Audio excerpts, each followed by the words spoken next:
आज की पहली कहानी सहारनपुर की है। ये बात 2025 की है।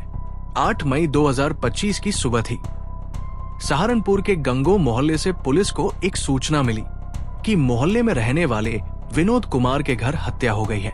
ये खबर गंगो थाने में सबसे पहले पहुंची। जैसे ही ये जानकारी मिली, करीब 15 मिनट के अंदर शहर कोतवाली की पुलिस उस घर पर पहुंच गई।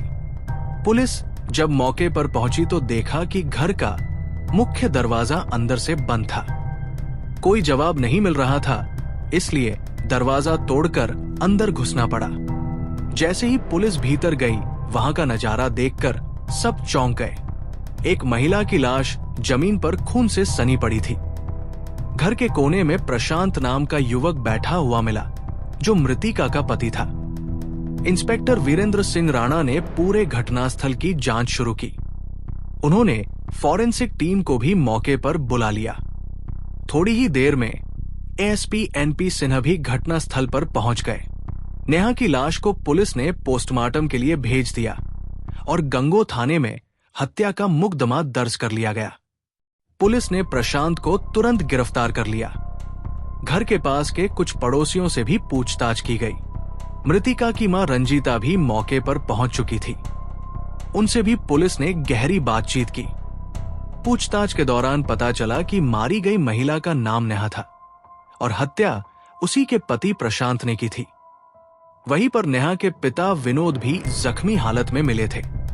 वो दिव्यांग थे और गंभीर रूप से घायल तो नहीं थे, मगर उन्हें इलाज के लिए अस्पताल भिजवा दिया गया। प्रशांत से जब पुलिस ने पूछताछ की तो उसने बिना झिझक अपना जुर्म कबूल कर लिया। उसने बताया कि उसने गुस्से में आकर नेहा पर चाकू से हमला किया था। इसके बाद उसने अपने ससुर विनोद को भी चाकू मार दिया। पोस्टमार्टम की रिपोर्ट आने पर यह साफ हो गया कि नेहा के शरीर पर चाकू के 19 गहरे जख्म थे।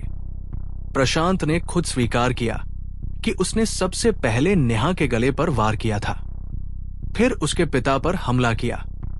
पुलिस ने उसका बयान दर्ज किया और उसे कोर्ट में पेश किया गया, जहां से उसे जेल भेज दिया गया।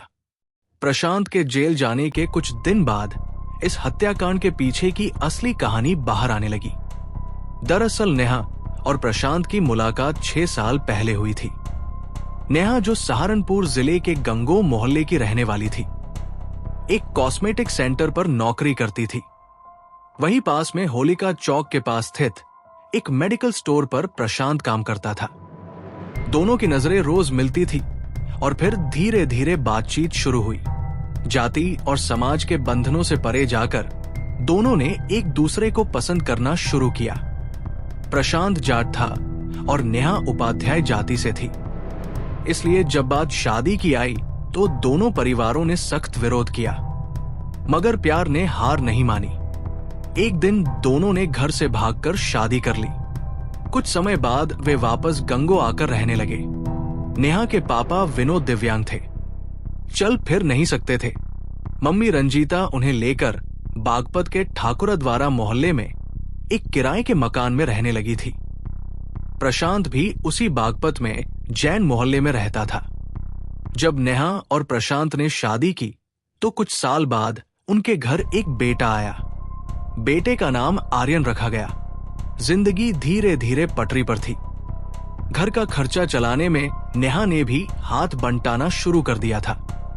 नेहा ने अपने घर से ही छोटा सा ब्यूटी पार्लर शुरू किया था।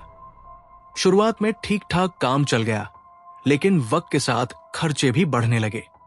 नेहा ने सोचा कि सिर्फ घर बैठकर काम करने से काम नहीं चलेगा। उसने तय किया कि किसी अच्छे शोरूम में नौकरी करेगी। उसने अपने मन की बात प्रशांत को बताई और फिर थोड़े सोचने के बाद प्रशांत ने भी हाँ कर दी। नेहा को शहर के एक शोरूम में काम मिल गया। वहां वह रोज जाती थी। उस शोरूम में और भी कई लड़कियां और लड़के काम करते थे। सभी से उसका थोड़ा बहुत मेलजोल हो गया था। कभी कभार कुछ बातें हो जाती थी और कई बार मोबाइल पर भी बात चलती थी। नेहा सबके साथ मिलजुल कर रहती थी। शुरू में सब ठीक था, लेकिन धीरे धीरे प्रशांत को ये सब खटकने लगा। दरअसल उसे कई दिनों से नेहा की शिकायतें मिल रही थी कि वो देर से घर लौटती है और फोन में लगी रहती है। एक दिन नेहा चुपचाप कमरे में जा रही थी, तभी उसके फोन पर मैसेज आया। स्क्रीन चमकी तो प्रशांत झांकने लगा। नेहा ने फौरन फोन लॉक कर दिया। प्रशांत ने उससे फोन छीन लिया, लेकिन लॉक होने की वजह से मैसेज नहीं देख पाया। वो चिल्लाने लगा कि किसका मैसेज है। नेहा ने भी गुस्से में जवाब दिया। दोनों के बीच झगड़ा बढ़ गया। छीना झपटी में फोन स्टूल पर गिरा और पानी फैलने से खराब हो गया। नेहा गुस्से से तिलमिला गई। चिल्लाई कि बहुत मुश्किल से फोन लिया था। प्रशांत ने उल्टा उस पर शक जताया। नेहा गुस्से में कमरे में गई, बैग में कपड़े भरने लगी। माहौल गमा गया था, लेकिन किसी तरह प्रशांत की मां ने उस वक्त मामला शांत कर दिया। नेहा और प्रशांत के बीच अब हर बात पर तकरार होने लगी थी। एक दिन बात इतनी बढ़ गई कि नेहा बुरी तरह टूट गई। उसने अपने मन की बात अपनी मम्मी को बताई। रंजीता नेहा से कहा कि कुछ दिन मायके में आकर रहो, ताकि माहौल बदले और दिमाग को थोड़ी राहत मिले। नेहा कुछ दिन के लिए ठाकुरद्वारा आ गई, जहां उसके मम्मी पापा किराए के मकान में रहते थे। कुछ दिनों बाद होली आने वाली थी। नेहा अपनी मम्मी के साथ ठाकुरद्वारा में थी और प्रशांत अपने घर में। उसे नेहा की याद आई तो वो मिलने चला गया।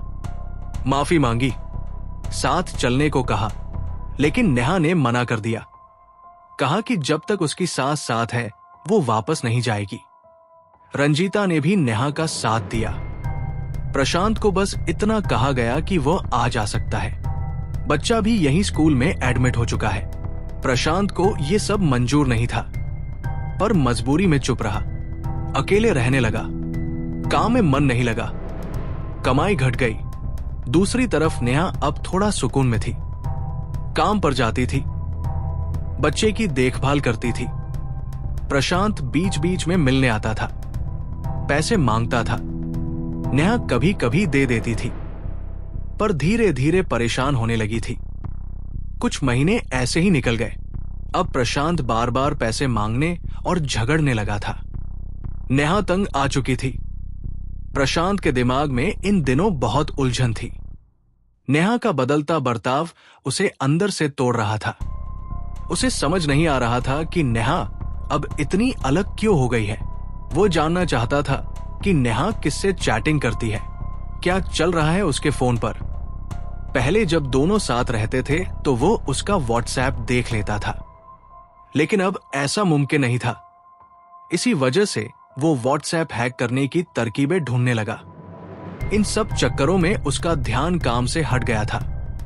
प्रशांत को दुख इस बात का भी था कि उसने नेहा से जात पात की परवाह किए बिना शादी की थी, प्यार से घर बसाया था।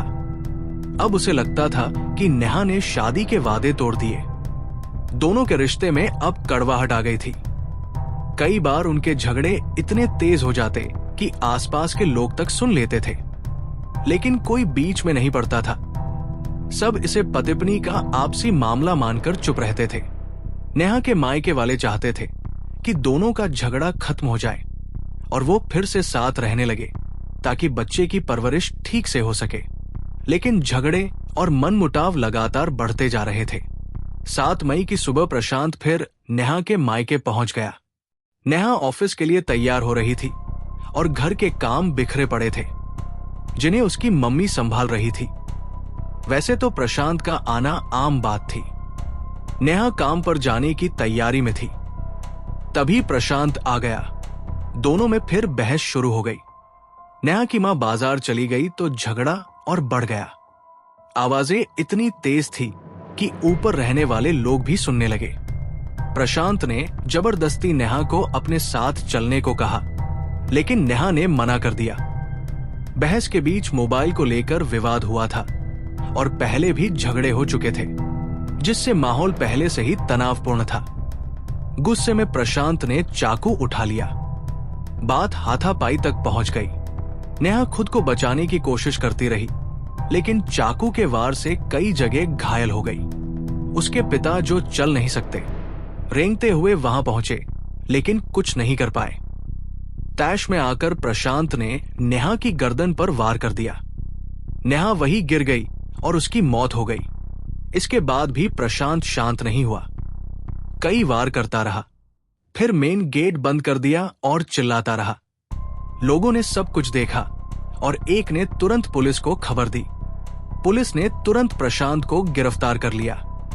पूछताछ के दौरान उसने जो खुलासा किया उसने सबको चौंका दिया।